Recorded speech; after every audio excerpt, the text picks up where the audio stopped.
Welcome back to the deep dive. So today we're wading into the digital world of easy money.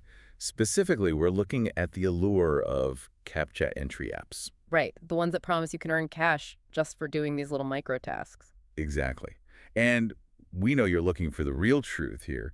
We're also going to assume you already know that, look, most of them are probably just scams. That's a safe assumption. So our mission today, and we're drawing a lot from reviews like the one on the X Guide YouTube channel, is to really dig into the economics of the legitimate apps. For ones that actually pay. Yeah.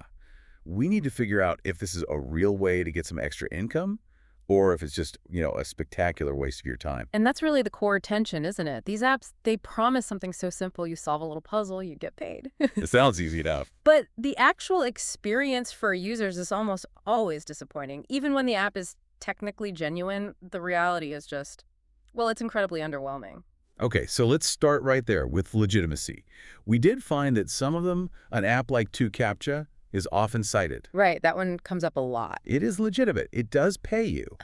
But, and this is the massive catch, we are talking about minuscule sums of money for each task. Tiny amounts. This isn't side hustle money. It's almost symbolic. Symbolic is a good word for it. Yeah, the data point we pulled is pretty staggering. The earnings often add up to just a few cents per hour. A few cents per hour. That's almost nothing anywhere in the world. It's purposefully low, it seems, and it raises a big question about the whole microtasking economy, really. Well, that low pay directly leads to the next big problem, which is getting your money out. What are the hurdles people are facing there? The biggest one is just hitting the withdrawal minimums. Users constantly report how difficult it is to actually clear that payout threshold. You have to earn a certain amount before you can cash out. Exactly. And to do that, you often have to solve literally hundreds of CAPTCHAs, maybe more. That sounds like a massive amount of work for, what, $1 or $2? It's a huge labor investment.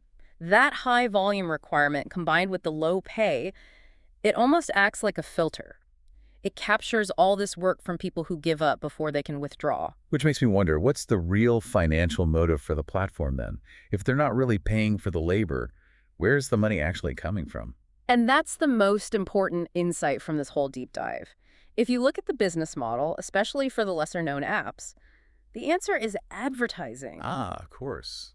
Ads. Many of them are ad-focused. What that means is the user isn't the employee, you're the product. They care more about showing you ads during the process than the actual work you're doing. Precisely.